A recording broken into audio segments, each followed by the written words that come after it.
Hey guys, make sure to stay until the end. We want to share one advice with you, because if you make that mistake you may end up spending thousands of dollars on parts and diagnostics that you may actually not even need.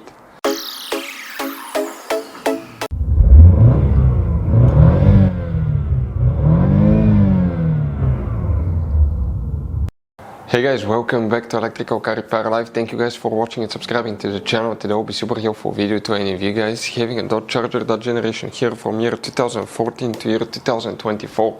If you guys have a problem where the AC blows hot warm air, the air conditioner blows hot air, you want to see what causes that. In some cases it could be simple fix, it could be even where the air conditioner works perfectly fine but still blows hot air. It's something not related to the AC system. We'll explain what it is, where you can guys buy cheap parts, tools, fuses, relays at a good price, quick shipping, that way do not waste money and time.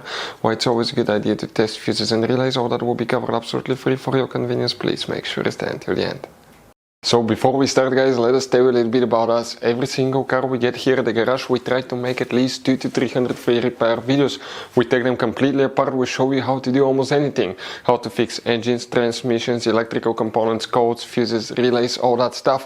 Why we guys do it? Because our mission in the shop is to save you as much money as we can. All we need in return, please subscribe to the channel, like the video, that way we can keep making these absolutely free videos for you. And if you want guys, please check out our YouTube channels. We have more than 15,000 free repair videos that can save you thousands of dollars in future repairs. So guys, if the AC blows hot warm air, what can cause that? We will demonstrate on this generation Dodge Charger right here.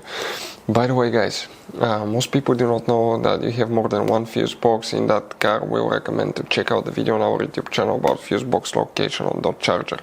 The first thing you want to check is fuses and relays, because it could be simple fix. Then we will explain what else can cause it. What you want to do, open the hood, and when you open the hood facing the engine, on the passenger side, excuse me, here you have a fuse box. Press these two tabs, open the cover, and you're going to find a fuse box with a layout like this one here. Before we continue, let's explain quickly why it's always a good idea to test fuses and relays. It is guys very important to test fuses and relays. On those fuses you cannot clearly see if they're burnt or not, especially you can see in the J-case fuses as well. And if you guys assume, okay, let's say you remove a fuse, you look at it and you assume guys that it's actually a good fuse, but it's actually a bad fuse. Sometimes you cannot clearly see that. What can easily happen guys at that point, you can put the bad fuse in and you start replacing parts and tools that you don't need to, so you lose your time, you lose your money to fix a problem that doesn't exist, when all we had to do is test the fuse and replace it. We'll put a link to a special video that will teach you how to test fuses, how to check relays very easily as well guys. So check it out, it will be in the description of the video below. So here guys, okay, what do we need to check now? We need to check here 2 fuses, 1 relay, then we need to go to a different fuse box. Please guys, make sure to stay until the end. We want to share one good advice with you, that way you do not end up being stuck in the middle of nowhere like it happened to us. If we zoom in, the first thing that you need to check is fuse number 12, which is that 10M fuse right here. Then you want to check guys, fuse number 39, this fuse right here. After that you want to check relay 43, that relay right there. Next, open the trunk. In the trunk, guys, this is the bottom of the trunk, the car bed liner. Lift it up. Underneath you have the spare tire, you have the car battery. Behind it you have a fuse box. That's a closer look. That's the car battery here, spare tire, fuse box. Press that tab, open the cover, you have that fuse box layout here. Specifically here we need to check fuse 15. Then fuse number 32. You see that's 31, 32 is that blue fuse that's barely visible here. Then you need to check fuse 53. 53 guys is that fuse right here, and relay 71. Now, if fuses, relays are good, what else can cause it guys? Okay, multiple things. First, what you guys want to do, you want to connect guys, okay, your recharging kit to the low pressure port and check the pressure. With the AC running, if the pressure is okay, is in the green, it's good. If it's in the red, maybe your AC compressor doesn't work, that's why it stopped in the red. But if it's all the way low, that means you have a leak. That means you don't have Freon, that's why the AC will not work. So what can cause a leak? Leaking condenser, this is the radiator on the front, leaking hose, leaking compressor, even leaking evaporator. Another thing guys, If it doesn't leak, you have Freon and it still doesn't work. Now, that's where things get interesting. You need to test multiple things. The first thing is test your AC clutch, guys. This is an AC clutch right here. Okay, that's what it looks like. That's a magnetic coil right here. That's a magnetic coil. This is the pulley. This is the clutch itself, and the coil activates it and it kicks in. If you have a bad AC clutch, okay, your AC will not work as well. So what you will guys need to do at that point, okay, you need to replace the AC clutch. You don't need to buy a whole compressor just because you have a bad AC clutch. If you want to see how to test AC clutch, guys, how to replace AC clutch, we have videos on our channels that will teach you how to do that.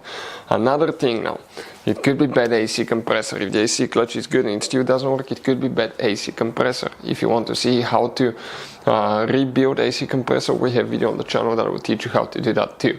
Next, check the wire going to the AC clutch. It could be a bad wire. Another thing, you have one device, guys, okay, that's known as AC compressor valve or solenoid. This regulates, okay, the duty cycle of the AC compressor. And if this one goes bad, your AC compressor will not work. Often, guys, this thing, when they start going bad, you may notice the AC working for a little bit, then it turns off. Okay, it could be a bad AC compressor valve. They're replaceable. You don't need to buy a new compressor just because you have a bad AC compressor valve. If you want to see how to test AC compressor valve, how to replace one as well, we have videos on the channel that will teach you how to do that. Next, you have one device on the high pressure AC line that detects the amount of pressure in the AC system. Practically it knows if you have Freon, so the engine computer can safely turn, guys, the compressor on. That device is known as AC pressure switch. If the AC pressure switch doesn't work, your AC will not work as well. Now, guys, if you want to see how to test AC pressure switch, it's pretty easy. How to replace it, where they're located, we have videos on the channel that will teach you all about that. Now, it could be something else as well. Your AC may be working fine, but if you have problems with the radiator fan not working, if the radiator fan doesn't work, your AC may not work. Why? Because the engine computer will turn the compressor off, that way the car has a lower chance to overheat. The radiator fan may not work due to bad fuse, relay, computer, multiple things. We have special video about that, why radiator fan doesn't work. Check it out, guys. Another thing, everything might be fine, compressor even kicks in, it works, pressure switch is fine, radiator fan is fine, but it blows hot, warm air. What can cause that? You guys most likely have two of these things. That's known as a blend door actuator. Adjust the temperature, guys. You may have one or two depending on which package you have. If you have two of those, you have a dual climate control where you can adjust the temperature on the driver and the passenger side. If you have a single, you just adjust the temperature at one place only. What it does, it's attached to a flap. That flap regulates the temperature. It turns from hot to cold. But on the inside, it consists of plastic gears that usually crack, start skipping, wear out, burn motor, guys, and it can quit working. And if it's stuck in hot position, even though your AC works perfectly fine, it will not blow cold air, it will blow hot air instead. If you want to see the symptoms of bad blend door actuator, how to test blend door actuator, we'll have videos on the channel, guys, that will teach you all about that. So this guy's dot charger has all kinds of different fuses and relays, different sizes, and those guys, okay, could be really hard to find, especially if you're in the middle of nowhere. One time we needed a replacement, we couldn't get one, we were stuck because we had to wait a few days to get a shipment. So we recommend to buy some spare fuses, relays, put, guys, some spare ones in the glove box for a peace of mind. We'll put a link in the description of the video below where you can get them at a good price, quick shipping, that way you do not waste money and time, guys. Thank you for watching, hopefully the video was helpful, and see you guys next time.